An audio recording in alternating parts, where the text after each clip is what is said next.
Okay. అంటే కన్నప్ప గురించి ఇప్పటివరకు ఉన్న మనకి ఇన్ఫర్మేషన్ ప్రకారం ఆయన ఒక భక్తుడు.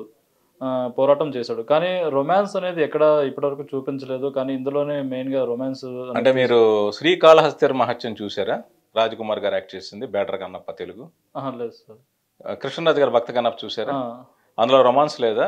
అంటే ఎక్కువ ఇంతగా అంటే మీరు ఇప్పుడు 'విష్ణు' గారి 'కన్నప్ప' సినిమా మీరు చూసారా?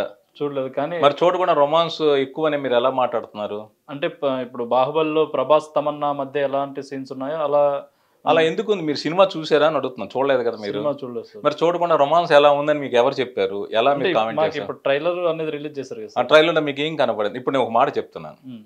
కృష్ణరాజు గారు, వాణిశ్రీ గారు యాక్ట్ చేసిన 'భక్త కన్నప్ప' సినిమాలో కూడా మంచి రొమాంటిక్ సాంగ్స్ ఉన్నాయి. వాళ్ళ రొమాన్స్ కోసమే పోరాడతాడండి. శ్రీధర్‌తో పోరాడినా, ఆ అమ్మాయిని తీసుకొని అడవి వదిలేసి, గుడి వదిలేసి వెళ్ళిపోయినా ఆ ప్రియురాల కోసమే ఎళ్తాడు. ఓకే. ఇది కల్పితం. హ్మ్. యదార్థానికి కన్నప్ప కథ అనేది హ్మ్. అందరికీ తెలిసింది. అంటే దూర్జటి రాయనివ్వండి, హ్మ్. పాల్కురి సోమనాథుడు రాయనివ్వండి, ఇంకోళ్ళు రాయనివ్వండి. ఎవరు రాసినా కూడా అతను ఒక ఆటవికుడు, వేటగాడు. అవును. ఈ వాయులింగాన్ని దర్శించుకుని అతను భక్తుడయ్యాడు. హ్మ్. మాంసం నైవేద్యం పెట్టాడు. కళ్ళమ్మట నెత్తురొస్తుంటే తన కళ్ళు కళ్ళు నేత్రదానం సమర్పించాడు. చేశాడు. హ్మ్. అతను శివైక్యం చెందాడు. ఇది అందరికీ తెలిసిన కథ. అవును. కానీ అతని వ్యక్తిగత జీవితం ఏమిటి?